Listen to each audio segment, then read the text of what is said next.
everything that can be done doesn't necessarily mean it should be done. There's something primitive, an ancestral fear we feel when we talk about hybrid creatures, a blend of man and beast. In the roots of our oldest narratives, we find intriguing chimeras, humans with a bestial aura. Remember the Minotaur, the sirens, the harpies, and the Wendigos? Ancient Hindu and Egyptian mythologies are brimming with chimeric deities. These stories often represent the tension between our human rationality and our more animalistic impulses. They are spine-tingling tales, perfect for sharing around a campfire at night. But what if I told you that chimeras weren't merely products of imagination? What if there was an attempt to breathe life into these monsters? This is the incredible story of Ilya Ivanov. In the early 20th century, when naturalists ventured the idea of a hybrid between humans and chimpanzees, the media and the public's reaction was one of astonishment. While the suggestion shocked Europeans, leading to research bans, the Soviet Union saw no barriers. Though there's now a discredited myth that in the 1920s, Joseph Stalin wanted to create half-human, half-monkey super soldiers to conquer Europe, there's no substantial evidence to support this. However, what we do know, largely thanks to researchers who combed through Russian archives, is that under Stalin's rule, the first known attempts to create a hybrid between humans and monkeys took place. A challenge to religious precepts. In the chaotic tumult of the early years of the Soviet Union, funding was scarce, distrust of academia was widespread, and permits to leave the country were rare. Securing funding for his research, scientist Ilya Ivanov stepped in. Ivanov had studied biology in Paris for a period, and his work in artificial insemination had brought significant benefits to breeding more robust horses in Russia. From 1910, Ivanov became obsessed with the idea of creating hybrids between humans and monkeys. He argued that such creatures would be hardier, more intelligent, and more disease-resistant than humans or animals. He saw the potential for super soldiers, but knew that alone wouldn't guarantee the necessary funding. So, he skillfully disguised the purpose of his research. Vladimir Lenin, Leon Trotsky, and the new government of the USSR were not only communists but also fiercely anti-religious, abhorring everything associated with Christianity. Therefore, Ivanov labeled his research as an achievement of atheist humanism over religious beliefs.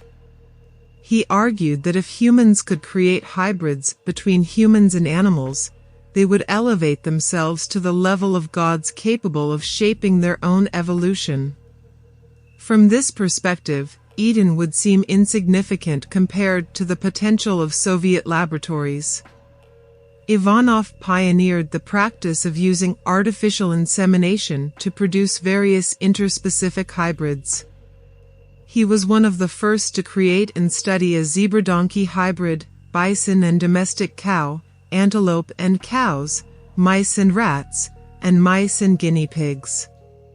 At the time, genetics as a science was still in its infancy, and there was a widespread belief that such hybrids could give rise to new types of domesticated animals. In 1924, while working at the Pasteur Institute in Paris, Ivanov received permission from the institute's directors to use the experimental primate station in Kindia, French Guinea, for a similar study.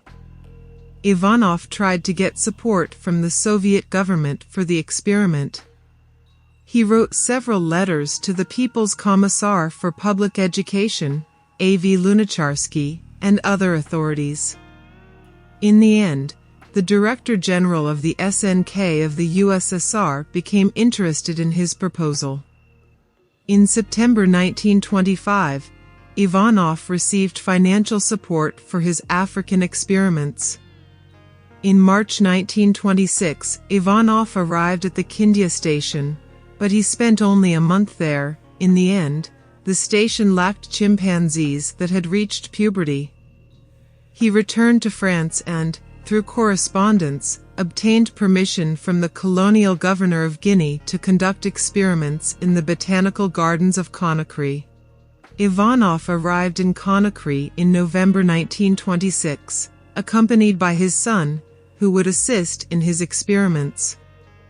Ivanov supervised the capture of adult chimpanzees within the colony, after which they were transported to Conakry and kept in cages in the botanical gardens. On February 28, 1927, Ivanov artificially inseminated 2 female chimpanzees with human sperm obtained from volunteers. On June 25, he inseminated the 3rd chimpanzee. The Ivanovs left Africa in July, taking with them 13 chimpanzees, including 3 used in their experiments. They already knew that the first 2 female chimpanzees had not become pregnant. A 3rd chimpanzee died in France, and it was also determined that she was not pregnant. The remaining chimpanzees were sent to the new primate station in Sukhumi. After months of attempts, there were no successful pregnancies. The human Z's remained an elusive concept. At this point, Ilya Ivanov was on the brink of despair because he had a theory he desperately wanted to prove. It was then that he decided to change his approach, taking a more drastic direction. He chose to inseminate women without their consent under the pretext of gynecological examinations.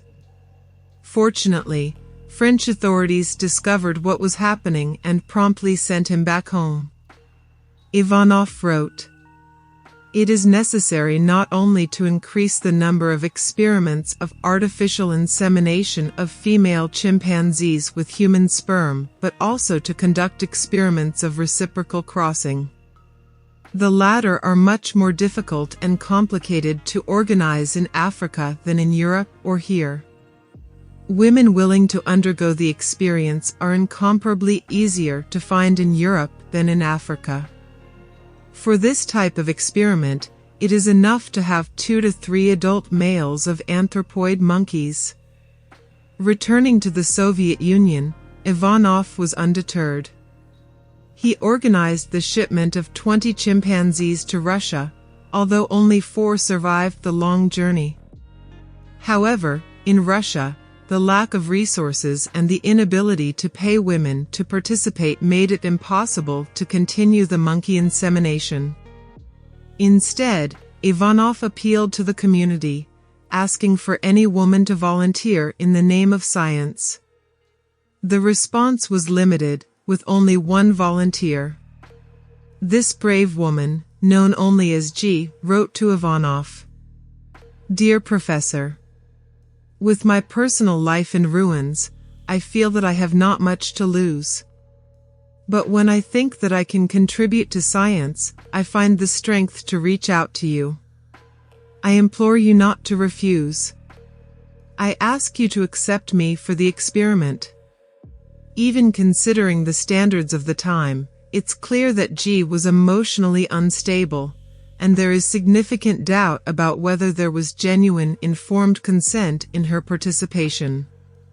However, the experiment yielded no scientific breakthrough. At this point, Ivanov represented a dangerous embarrassment. He had taken his chimeric experiments all around the world, only to be ridiculed and rejected in equal measure. Thus, in 1930, he was arrested during a purge of scientists, and the Russian government exiled him to Kazakhstan, where he died in 1932. The Human Z project died with him. Despite some rumors, the existence of a true man-ape was never proven. However, Ivanov's story doesn't end here. The quest for human Z hybrids persists. In 2019, a team of scientists from the United States, China, and Spain created a viable human monkey embryo that survived for 20 days before being destroyed. All research on similar chimeras today includes a safety mechanism to ensure they never reach full gestation. Currently, human-animal hybridization remains a significant taboo, much as it was in the 20th century. The difference, however, is that science is edging closer to this uncharted territory, and only the taboo prevents it from being fully explored. Ivanov's story serves as a warning about the perils of unethical science. Just because something is possible doesn't mean it is ethical or safe. Thanks for watching, and don't forget to subscribe to our channel and share this video with those who like stories.